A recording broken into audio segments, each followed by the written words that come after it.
Hello again, everybody. We are going to read the first part of chapter 4 today. Say hi, hashtag.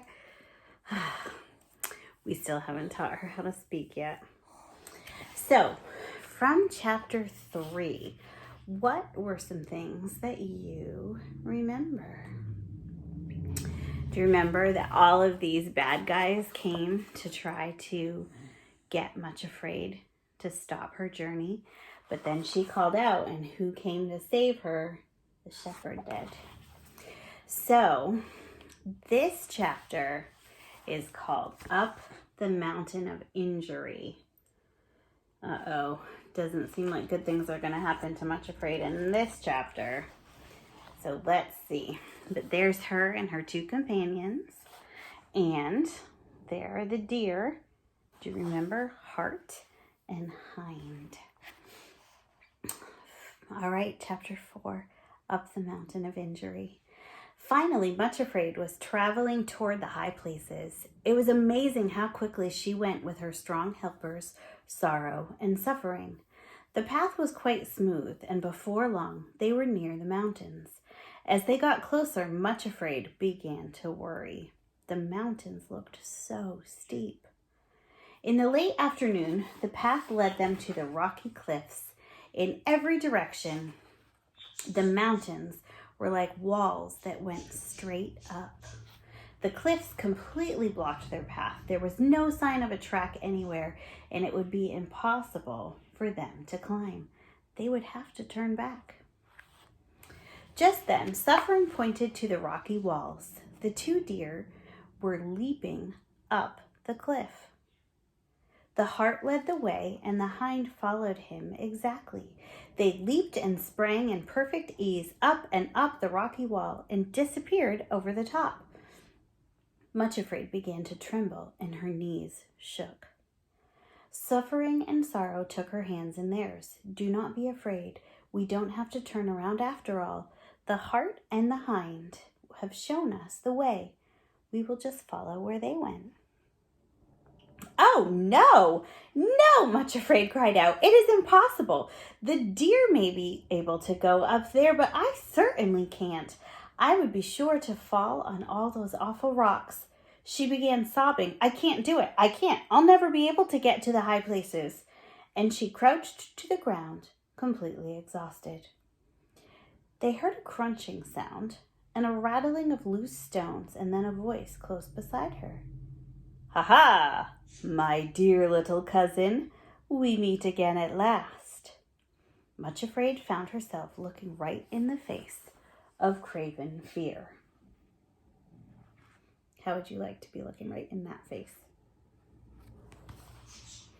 "You little fool," he continued. "Did you really think that you could escape me for good? No, no, Much Afraid. You are one of the Fearings. You will always be one of the Fearings. You will never change. I have come to take you back to the valley where you belong." "I won't go with you," cried Much Afraid. "Well, you can take your choice," sneered Craven Fear, pointing up the rocky cliff. "Take a look way, way up there. It makes me dizzy just to think of poor little you trying to climb that terrible wall of rock. Just picture yourself slipping and struggling, and oh, what a long way it would be if you happened to fall." "Much Afraid," said her helpers, shaking her shoulders gently. "Much Afraid, you know what to do. Call for help." She clung to them and sobbed. "I'm afraid to call. I'm so afraid that if I call him, he will tell me I must go that way, that awful, terrible way. It's impossible. I can't face it. What should I do?" Sorrow bent over her and said gently but firmly, "You must call for him, Much Afraid. Call for him at once." So her choices were to go with that guy or to go way, way up like the deer. So what do you think she's going to do? Sorrow told her to call. "I can't," she trembled. "This time I just can't." Craven Fear stepped forward and laughed loudly. Quickly, her two helpers put themselves between him and Much Afraid. Then Suffering looked at Sorrow, who nodded back. Suffering reached and poked Much Afraid sharply, as only suffering can. Much Afraid cried out and looked around helplessly. Then she did what she should have done the moment they had reached the impossible-looking wall. She called to the shepherd. "Shepherd, help me! My fears are more than I can handle." As she lifted her voice, Craven Fear scurried away. "Hello, Much Afraid." The shepherd greeted her brightly. "What is the matter? Don't be afraid. I'm here." There he is. See how he's smiling? He loves it when we call.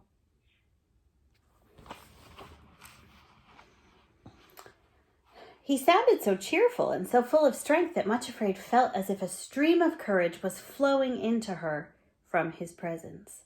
She had been worried that he might be angry with her for listening again to her fears. She sat up and looked at him and saw that he was smiling, with no trace of anger in his face. Thankfulness filled her heart, and the icy fear melted away. "Much Afraid," he said gently, "tell me what is the matter. Why were you so afraid?" "It is the way you have chosen for me to go," she whispered. "It looks impossible. I feel like I might faint whenever I look up.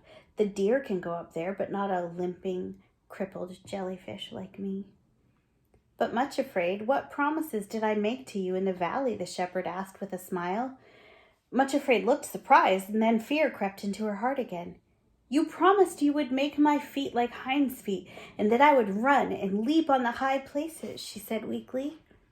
"Well," he answered cheerfully, "the only way to do that is to go on the paths that the hinds use, like this one." Much Afraid trembled. "Then I don't think I want hinds' feet," she said. Instead of being disappointed, the shepherd actually laughed. "Oh, yes, you do," he said cheerfully. "I know you better than you know yourself, Much Afraid. You want hinds' feet very much.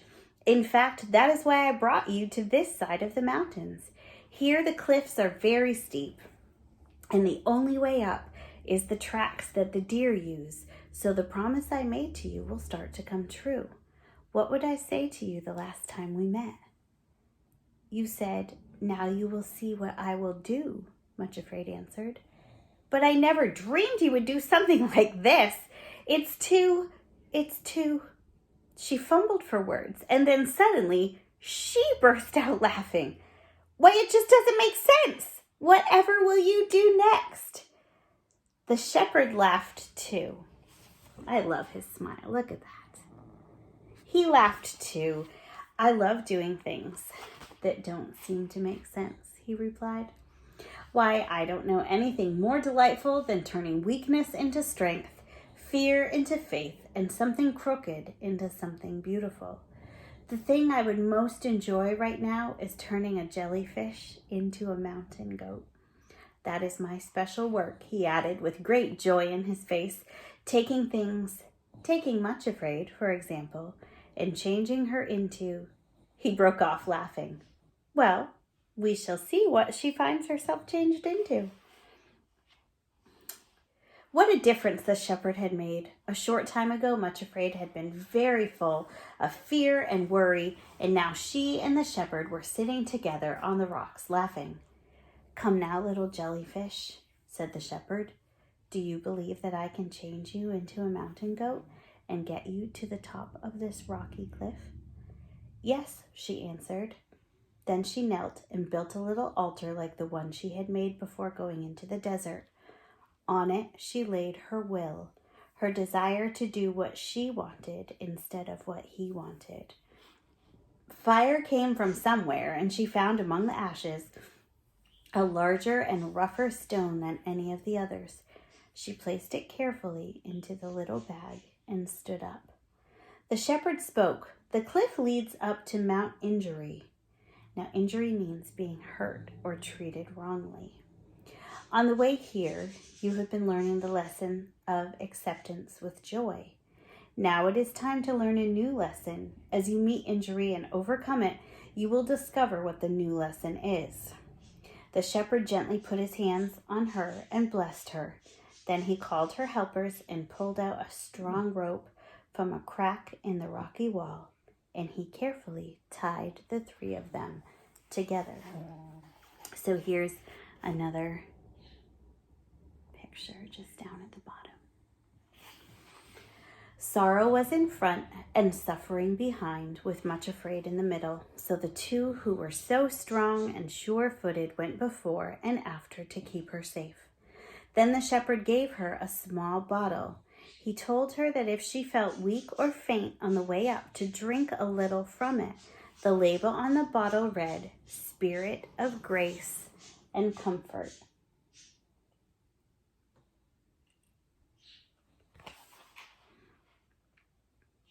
Much Afraid tried a drop or two and immediately felt stronger and ready to begin the climb.